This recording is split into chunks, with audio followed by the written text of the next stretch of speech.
محمدا عبده ورسوله اللهم صل وسلم على سيدنا محمد بن عبد الله القائم بحقوق الله ما ضاقت إلا وفرجه الله الصلاة والسلام عليك وعلى آلك يا سيدنا يا رسول الله أغثنا شريعا بإزة الله لا حول ولا قوة إلا بالله أما بعد. Jemaah salat zuhur yang dimuliakan Allah, pertama marilah kita bersyukur kehadirat Allah Subhanahu wa taala. Alhamdulillah, pada kesempatan siang ini kita semua masih senantiasa diberikan kenikmatan oleh Allah, nikmat sehat, nikmat panjang umur, sehingga kita semuanya bisa melangkahkan kaki kita untuk bersama-sama kita menunaikan kewajiban kita salat zuhur dengan berjamaah di Masjid Al-Amal ini. Semoga kumpul kita ini membawa berkah dan juga manfaat. Amin ya rabbal alamin. Salawat dan juga salam tak lupa kita bacakan kepada junjungan kita Nabi Allah Muhammad Rasulullah sallallahu alaihi wasallam. Allahumma salli ala Muhammad. Semoga kita mendapatkan syafaatnya mulai di dunia hingga kelak di yaumil qiyamah. Para jemaah yang dimuliakan Allah, sebelum kita melanjutkan membaca kitab Nasaihul Ibad, marilah bersama-sama kita baca suratul Fatihah untuk orang-orang tua kita, guru-guru kita, saudara kita semuanya yang telah berpulang ke rahmatullah. Wabil khusus pengarang daripada kitab ini yaitu Syekh Al-Imam Ibnu Hajar Al-Asqalani dan juga yang menyarahi itu Imam Nawawi Al-Bantani. Semoga beliau berdua ditempatkan di tempat yang mulia oleh Allah Subhanahu wa taala dan kita semuanya yang belajar mendapatkan manfaat daripada yang kita baca. Ala hazihi niyah wa ala kulli niyatin salihah wa ila hadratin nabi al-Fatihah. A'udzu billahi minasyaitonir rajim. Bismillahirrahmanirrahim. Alhamdulillahirabbil alamin. Arrahmanirrahim. Maliki yaumiddin. Iyyaka na'budu wa iyyaka nasta'in. Ihdinas siratal mustaqim. Siratal ladzina an'amta 'alaihim ghairil maghdubi 'alaihim waladdallin. Pada para jamaah yang membawa kitab Nasaihul Ibad, silahkan dibuka halaman nomor 5. Halaman nomor 5 baris ke-7 dari bawah, yaitu maqalah ke-12 wal maqalatu saniyata asyarata. Bismillahirrahmanirrahim. Qala al-musannifu rahimahullahu ta'ala wa ghafara lahu dhunubahu wa nafa'ana bihi wa bi'ulumihi fid dharain amin. Bismillahirrahmanirrahim. Wal maqalatu tsaniyata asyarata, maqalah yang ke-12, anin Nabi sallallahu alaihi wasallam, diriwayatkan oleh Nabi Muhammad sallallahu alaihi wasallam, la saghirata ma'al israr, tidak ada dosa kecil itu maujud. Nah, kalau bahasa Jawa begitu. La saghirata ma'al israr, tidak ada dosa itu kecil kalau dilakukan terus menerus. Fa innaha, karena sesungguhnya saghirah bil muwadhafati, dengan melanggengkan atau dengan melakukan terus menerus, alaiha atas saghirah itu ta'azzumun, menjadi besar. Fatasiru, maka jadi apa saghirah itu kabiratan, besar. Wa aidan, begitu juga, innaha, sesungguhnya kelakuan, sesungguhnya saghirah, ala azmistidamatiha, atas melanggengkan atau meniatkan, mengistiqomahkan di dalam melakukan dosa-dosa kecil tadi, tasiru, maka itu jadi apa azmistidamatiha, jadi itu kabiratan, menjadi besar. Fa inna niyatal mar'i, karena sesungguhnya niatnya seseorang, fil ma'asi di dalam maksiat itu kanat ada apa niatul mar'i itu maksiatan maksiat. Ini pakai terkep ya. Jadi agak susah sebenarnya kalau bahasa Indonesia itu biasanya langsung dibaca langsung arti. Kalau perkata itu agak susah. Kalau bahasa Jawa enak. Fa innaha mongko sesungguh mongko sak temene. Nah, gitu biasanya. Artinya arti gandul. Tapi kalau bahasa Indonesia mestinya langsung aja kita ya. Wala kabirata, dan tidak ada dosa itu besar ma'al istighfari yang disertai dengan istighfar, ayat taubati yaitu bertobat, bisyurutiha dengan syarat-syaratnya taubat.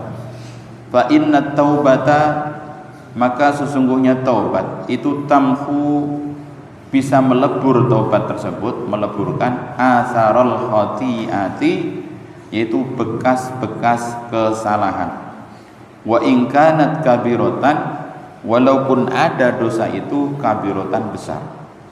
Wa rawa hadzal hadis, yang dan telah meriwayatkan hadis ini yaitu Sopo ad-Dailami, Imam Dailami, an Ibni Abbasin dari Imam Ibnu Abbas, lakin bitaqdimil jumlati akhirati, akan tetapi dengan mendahulukan jumlah yang akhir, anil ula, dan mengakhirkan jumlah yang pertama. Jadi Imam Dailami mengatakannya wala kabirata ma'al istighfar wala saghirata ma'al israr. Jadi didahulukan jumlah akhir, kemudian diakhirkan jumlah yang pertama.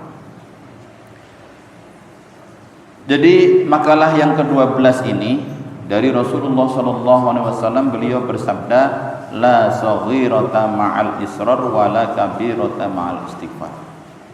Tidak ada dosa itu kecil ketika dilakukan terus-menerus. Maksudnya bagaimana? Dosa kecil kalau dilakukan terus-menerus, istiqomah, maka dosa ini akan numpuk menjadi besar ya. Seperti halnya kita bayangkanlah gini, kalau dosa kecil itu seperti satu biji kelereng. Satu biji kelereng kemudian kita lakukan tiap hari, kita kumpulkan satu biji kelereng, kita kumpulkan. Nah, dalam setahun itu bisa satu truk. Nah, berarti jadi besar. Dosa yang kecil itu nggak bakalan jadi dosa kecil ketika dia istiqomah melakukan dosa itu terus menerus. Ini. Begitu pula dosa besar nggak bakalan jadi besar ketika dia disertai dengan bertobat. Maksudnya apa? Ketika dia dosa besar, kemudian dia bertobat kepada Allah Subhanahu wa taala. Fa innaha bil muwadhabati 'ala ta'azzum fatasiru kabirah. Wa aidan innaha 'ala azmi istidama liha tasiru kabirah fa inna niyatal mar'i fil ma'asi kanat maksiat. Jadi niatnya seseorang ketika niat untuk istiqomah di dalam melakukan dosa, jadi dia melakukan terus menerus, continue. Pokoknya tiap pagi saya mau ngetem di depan, misalkan di depan ngetem, niatnya apa? Niat untuk melihat, memotret atau melihat monten, menilai cewek-cewek yang lewat. Wah, ini bodinya kayak gitar Spanyol. Besok lagi lah ini kayak tauge, ini kayak ini. Itu tiap hari emang diniatin, maka itu niatnya udah menjadi maksiat. Niatnya itu udah ditulis dosa. Padahal kan kita tahu di dalam hadis Al-Arba'in Nawawi ya, di hadis yang ke-37, di mana di situ dijelaskan wa in hamma bisayyi'atin falam ya'malha kataballahu indahu hasanah. Barang siapa yang berniat untuk melakukan keburukan tapi dia tidak melakukannya, maka dia mendapatkan satu kebaikan. Barang siapa niat melakukan keburukan kemudian dia melakukannya, maka dia mendapatkan satu keburukan. Nah, di sini kan dikatakan Kalau orang niat untuk melakukan keburukan, kemudian dia batal melakukannya, itu nggak dicatat, tapi dicatat kebaikan. Tapi di sini tadi Rasulullah itu mengatakan di tafsirnya oleh Imam Nawawi dikatakan, kalau orang itu udah niat untuk continue di dalam dosa, pokoknya tiap pagi saya mau ngetem di sini, itu udah dicatat terus. Walaupun dia nggak melakukan, karena apa? Karena udah niat dianya itu istiqomah dalam keburukan. Ini bedanya begitu.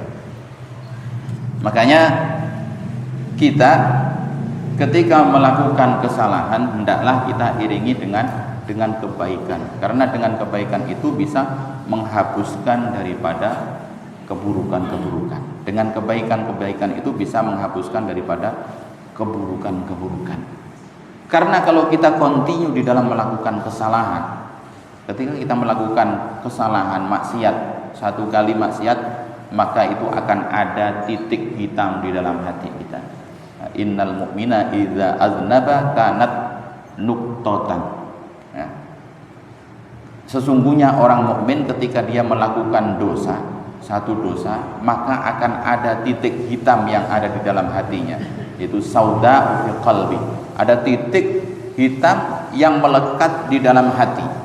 Fa in taba wa naza'a wastaghfara sukila qalbahu. Apabila dia bertobat, berhenti daripada perbuatannya tadi, kemudian dia beristighfar, maka bersihlah hatinya. Tapi fa in zada zadat. Ketika dia mengulanginya lagi, kembali lagi untuk melakukan dosa-dosa tersebut, maka zadat, maka akan bertambah titik-titik hitam tersebut. Fadzalika ron, kata Rasulullah, itulah ron. Alladzi dzakarallahu fi kitabihi kalla bal rana ala qulubihim ma kanu yaksibun. Itulah ron. Ron itu apa sih? Ron itu adalah bintik-bintik hitam yang menutupi daripada hati. Makanya ketika kita melakukan dosa, jangan kemudian kita niat untuk istimrar, terus ngulang-ngulang. Jangan. Niatkan ketika kita melakukan dosa itu, kita niat untuk berubah, berhenti dengan beristighfar, naza, dan juga kita memutus daripada perbuatan tersebut.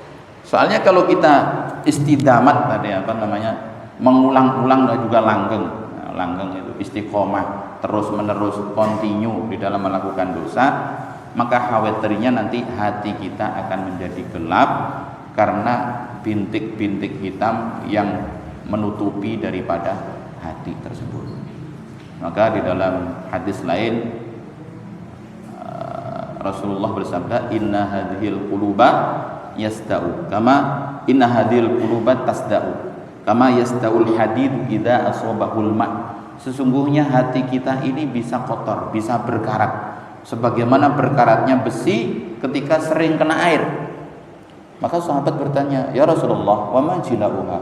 Ya Rasul, apa pembersih hati itu ya Rasulullah? Apakah pakai rinso? Enggak juga ya. Hati beda dengan benda-benda di sekitar kita.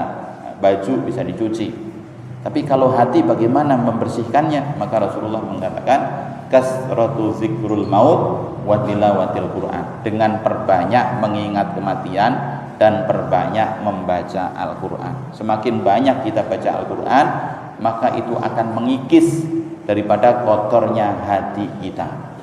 Jadi kotoran-kotoran atau dosa-dosa yang menutupi daripada hati kita itu bisa dikikis dengan kita banyak baca Al-Quran, banyak mengingat kematian, dan juga beristighfar mohon ampun kepada Allah Subhanahu wa Ta'ala.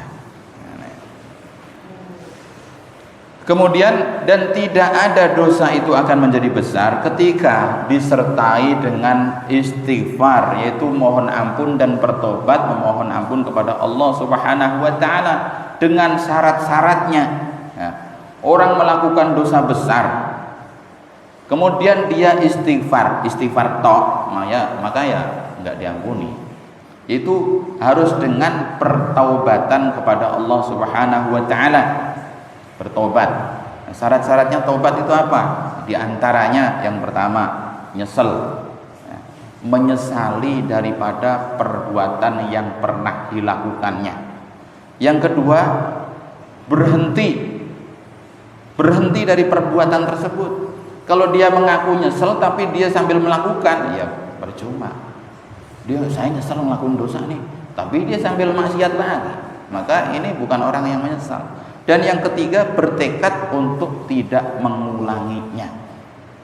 Ya, bertekad untuk tidak mengulangi daripada perbuatan tersebut. Jangan sampai terjerumus di dalam satu dosa yang sama. Makanya kalau Rhoma Irama kan punya lagu kehilangan tongkat. Ya. Kehilangan tongkat itu maksudnya apa? Jangan sampai 2 kali dalam melakukan kesalahan. Cukup 1 kali kehilangan tongkat, cukup 1 kali. Jangan 2 kali bersalah yang sama, jangan 2 kali. Nah itu kan. Maksudnya sekali aja kehilangan tongkat. Maksudnya apa? Kok kehilangan tongkat? Dalam kita melakukan kesalahan itu jangan diulang lagi, cukup sekali aja. Karena setiap manusia itu pasti punya salah. Enggak ada orang yang maksum kecuali Rasulullah. Kalau kita ini salah kita banyak, dosa kita banyak. Hanya Allah saja menutupi aib kita. Kalau Allah enggak nutupin aib kita, mungkin kita melihat satu sama lain lah, ya pasti kita malu. Dosa-dosa kita dibuka oleh Allah Subhanahu wa taala. Tapi karena Allah menutup aib kita semuanya, sehingga teman-teman kita, saudara-saudara kita enggak mengetahui apa yang menjadi kesalahan kita. Itu. Tak seorang pun dalam dunia yang tak pernah berdosa, karena sudah kodrat manusia tempatnya salah dan lupa. Nah, greng. Jadi setiap manusia punya salah, punya lupa. Karena kodrat kita itu salah dan lupa. Al-insanu mahalul khata' wa nisyan. Manusia itu tempatnya salah dan juga lupa. Maka wajar kadang-kadang imamin sholat dia lupa, wajar. Kenapa? Memang tempatnya lupa. Kadang-kadang bapak udah makan ngomongnya belum. Nah ini namanya udah udah lupa, kelewat ya, amnesia. Tapi yang lebih ini lagi takutnya lupa sama istri. Nah ini yang lebih bahaya. Istrinya sendiri lupa masuk ke rumah orang, kirain istri saya. Repot itu. Jadi ini hadis yang ke-12 dari makalah ke-12 oleh Rasulullah itu intinya adalah janganlah dosa itu tidak akan kecil ketika dia melakukan terus-menerus, dan dosa tidak akan menjadi besar ketika dia diiringi dengan istighfar, bertobat, memohon ampun kepada Allah Subhanahu wa taala. Wal maqalatus salisata asyarata, maqalah yang ke-13. Qila, dikatakan hammul arifi as-sana, tujuan atau keinginan orang-orang yang arif, itu orang yang ma'rifat kepada Allah, itu as-sana'u, memuji Allah. Ay muradul arifi billahi as-sana'u 'ala Allah ta'ala, yaitu keinginan, tujuan orang-orang yang arif, yang ma'rifat kepada Allah Ta'ala, itu as-sana'u, memuji 'ala Allah Ta'ala, kepada Allah Subhanahu wa taala, bijamili sifatihi, dengan segala sifat keindahannya. Wa hamuz zahidi, dan adapun tujuan orang-orang yang zuhud itu ad-du'a'u, berdoa. Ay muradul mu'ridi an-nizaidi, itu tujuan orang-orang yang memalingkan anizaiti ala qadril hajati minad dunya biqalbihi, Jadi tujuannya, maksudnya tujuan orang yang zuhud tadi. Siapa orang yang zuhud? Itu al-muqridi aniz zahidi ala qadril hajati minad dunya bi qalbihi. Orang zuhud itu orang-orang yang memalingkan dirinya dari mencari tambahan harta benda dunia. Qadrul hajati, yang dibutuhkan dia adalah kira-kira kadar kebutuhannya saja. Udah kita bahas ya sebelumnya. Jadi orang zuhud adalah orang yang dia memalingkan dunia, tidak memperdulikan dunia, kecuali yang dia butuhkan saja, seperlunya saja. Itu. Jadi orang zuhud, orang yang tidak memerlukan dunia, sehingga hartanya itu tidak disimpan di dalam hatinya. Nah, waktu itu kita bahas. Hartanya disimpan di kantong atau di tangannya. Kenapa? Kalau harta disimpan di dalam hati, maka ketika ada yang minta, ada yang membutuhkan, maka akan berat. Kenapa? Karena merasa, oh ini hasil jerih payah saya, enak aja situ minta. Tapi kalau harta itu disimpannya di tangan, maka ketika ada orang yang minta, maka akan mudah untuk mengasihnya. Kenapa? Karena hati tidak merasa berat. Wahwa biqalbihi ad-du'a. Ini tadi apa nih? Jadi khobar. Hamul arifi as-sana'u muradul arifi billahi as-sana'u 'ala Allah taala bi jamili sifatih. Mana tadi? Oh, bawahnya. Muradul muridi aniz zaidi 'ala qadril hajati minad dunya biqalbihi itu ad-du'a. Jadi keinginan orang-orang yang zuhud itu adalah dia doa, meminta. Jadi ad-doa itu adalah meminta. Nah, kan as-sholatu hiya ad-doa lugatan. Nah, kalau secara bahasanya kan as-sholah itu ma yuftahu bit takbir wa muhtatamatun bit taslim. Jadi perbuatan yang dilakukan diawali dengan takbir dan diakhiri dengan salam, itu adalah sholat. Tapi secara lughah, secara bahasa, sholat itu adalah doa, meminta kepada Allah. Maka minta, kalau minta itu jangan dengan isyarah. Kalau minta kepada Allah jangan dengan isyarah. Ya. Sama kalau bapak-bapak punya anak, anaknya minta dengan isyarat, bingung, tahu-tahu minta apa nih? Minta sepeda atau minta motor, kan gitu, bingung.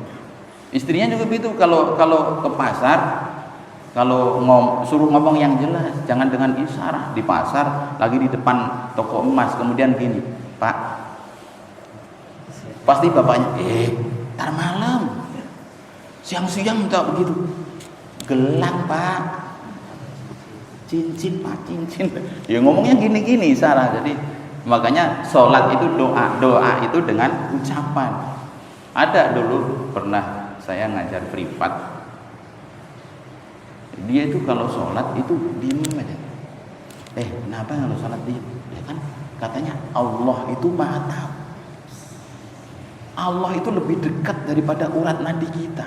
Apa yang kita pikir Allah udah tahu. Jadi saya udah ini aja.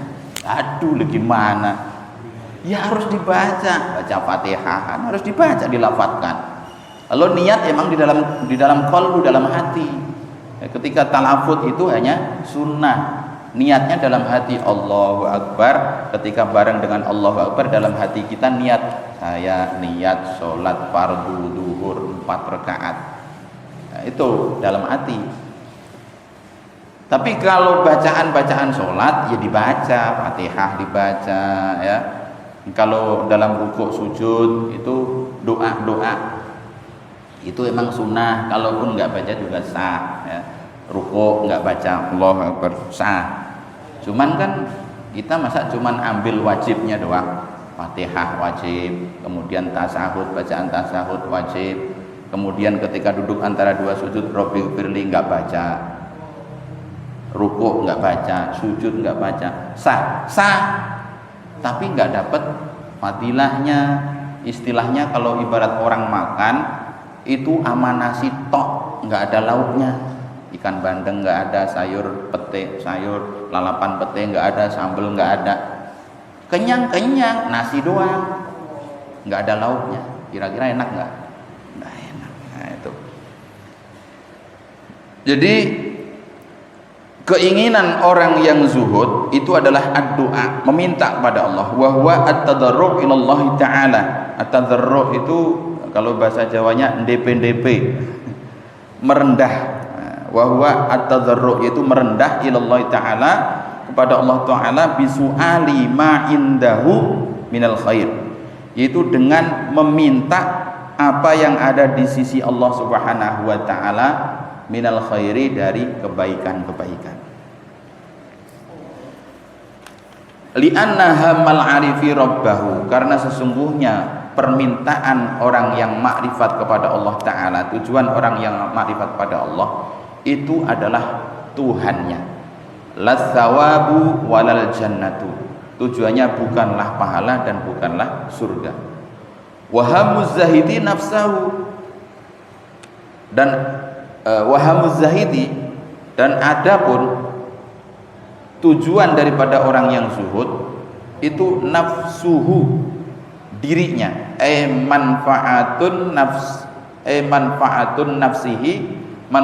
nafsihi, itu sesuatu yang bermanfaat untuk dirinya, minas sawabi, dari pahala, wal jannati, dan surga. Fafurika, maka dibedakan, bainaman himmatuhul khur wa man himmatuhu raf'us sutur, maka dibedakan antara orang-orang yang tujuannya adalah bidadari dan antara orang yang tujuannya diangkat satir, apa itu, pembatas antara dirinya dengan Allah Subhanahu wa taala.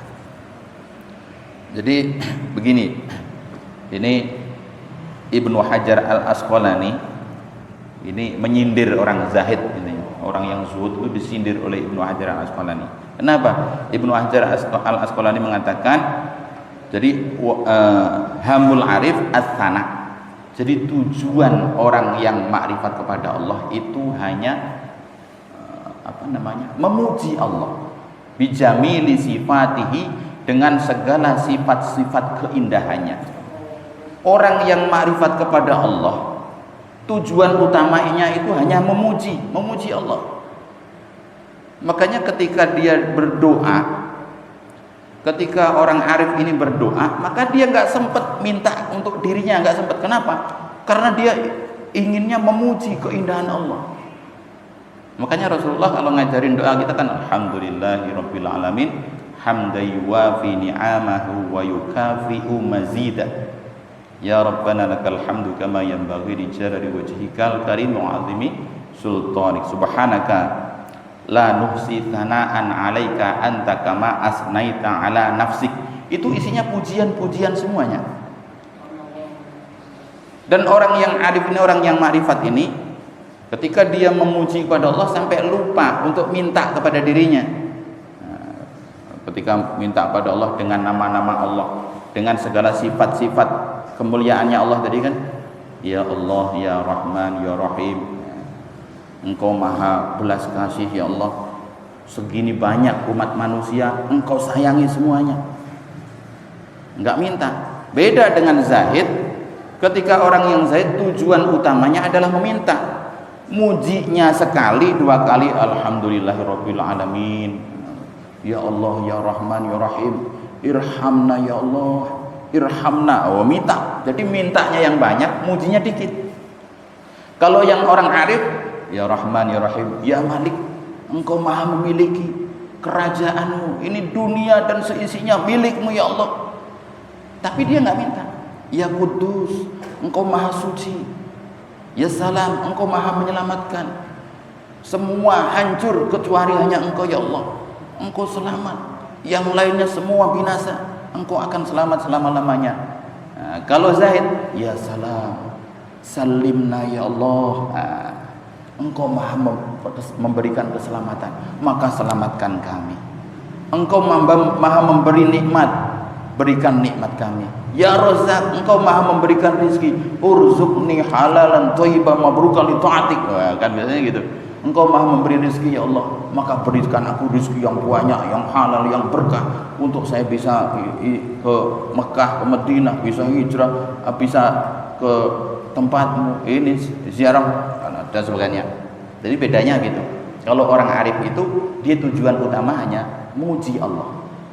Ya Allah, engkau maha aku, engkau maha memiliki, engkau maha segala-galanya. Dia lupa untuk minta kepada dirinya. Enggak. Ya Jabbar, ya Mutakabbir, ya Khaliq, ya Barik, itu sebenarnya doa yang dianjurkan oleh Allah, oleh Rasulullah, itu dengan nama-nama Allah. Walillahil asmaul husna fad'uuhu biha. Allah memiliki nama-nama yang baik, maka berdoalah dengan asmaul husna tadi. Hafal enggak? Hafalin.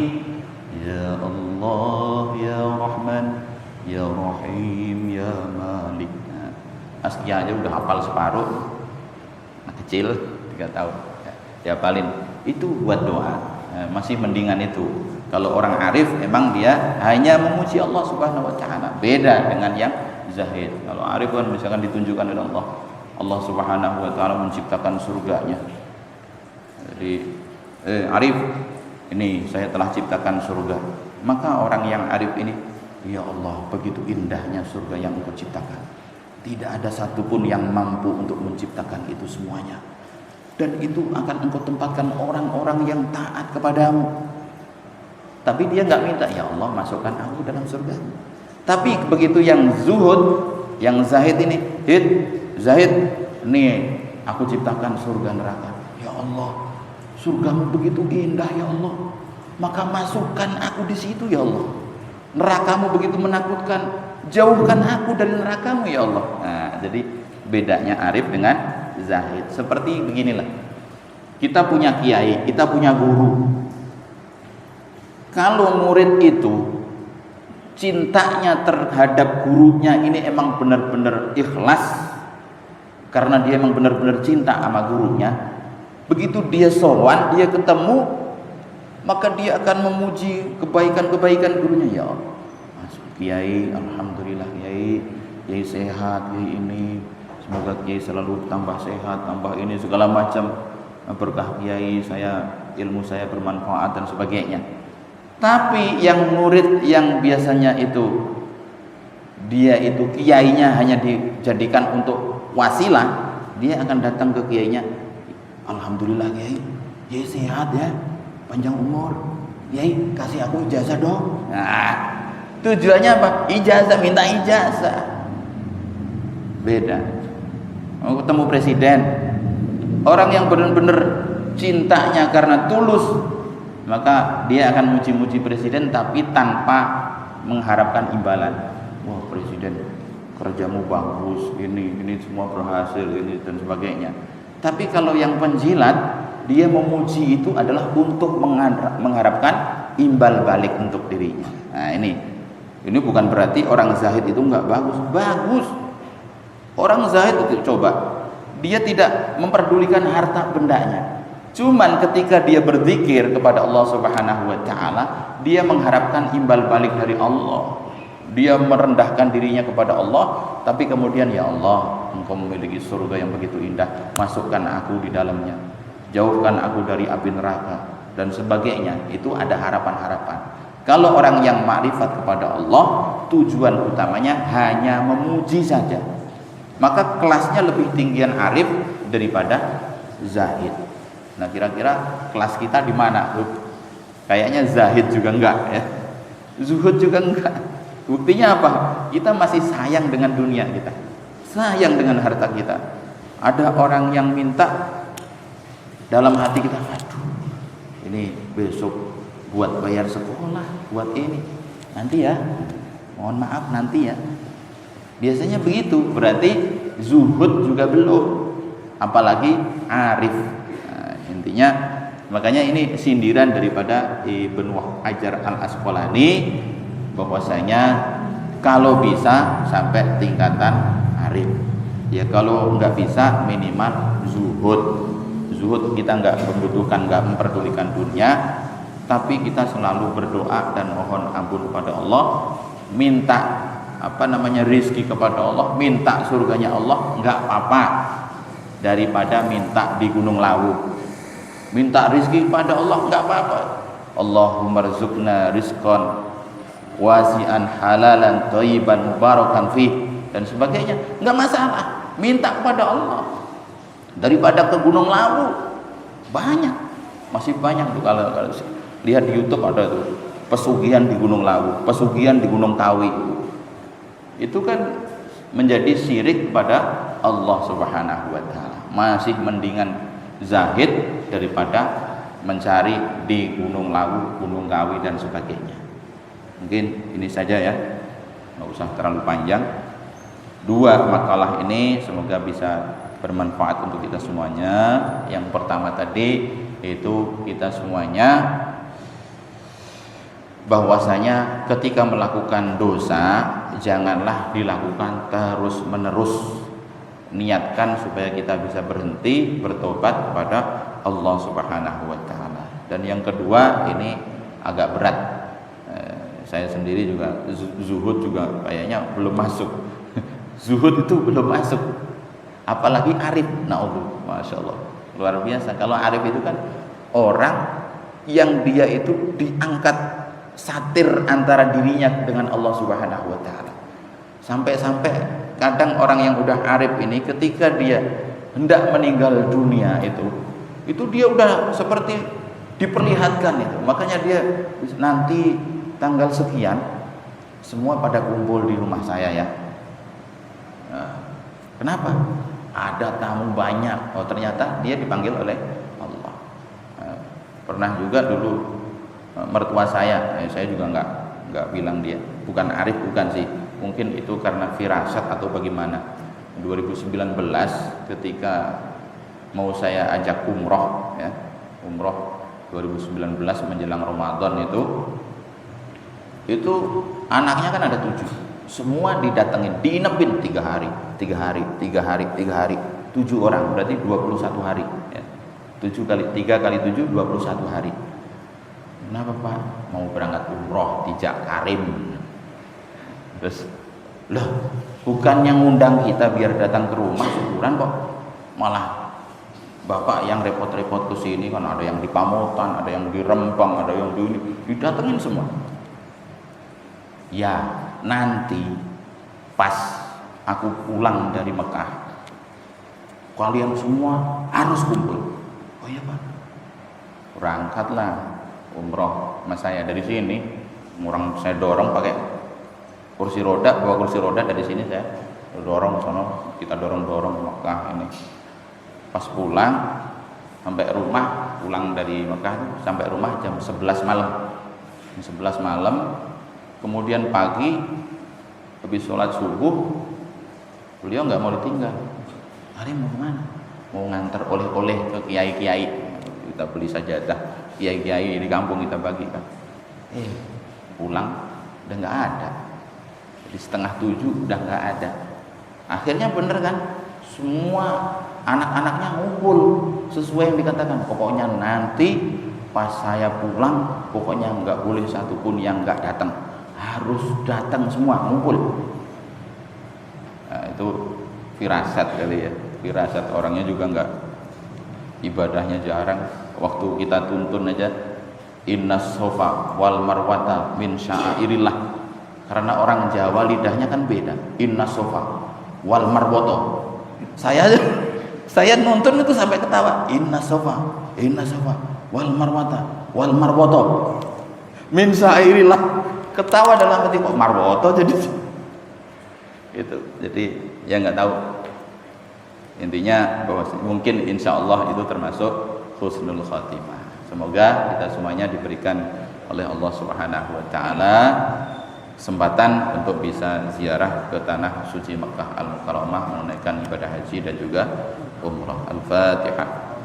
A'udzubillahi minasyaitonir rajim. Bismillahirrahmanirrahim. Alhamdulillahirabbil alamin arrahmanir rahim maliki yaumiddin. Iyyaka na'budu wa iyyaka nasta'in ihdinas siratal mustaqim siratal ladzina an'amta 'alaihim ghairil maghdubi 'alaihim waladdallin. آمين وعفوا يا كريم يا الله أرحم الراحمين ارحمنا ارحمنا اللهم إنا نسألك بحق الفاتحة وبكرامة الفاتحة وبمعجزة الفاتحة افتح لنا أبواب الخير وأبواب البركة وأبواب النعمة وأبواب المغفرة يا الله بارك لنا في كسبنا بارك لنا في أرزاقنا بارك لنا في أزواجنا بارك لنا في اجتماعنا هذا يا الله بشفاعة رسول الله صلى الله عليه وسلم تواهم بها سبحانك اللهم تحية بالسلام وآخر تواهم الحمد لله رب العالمين السلام عليكم ورحمة الله وبركاته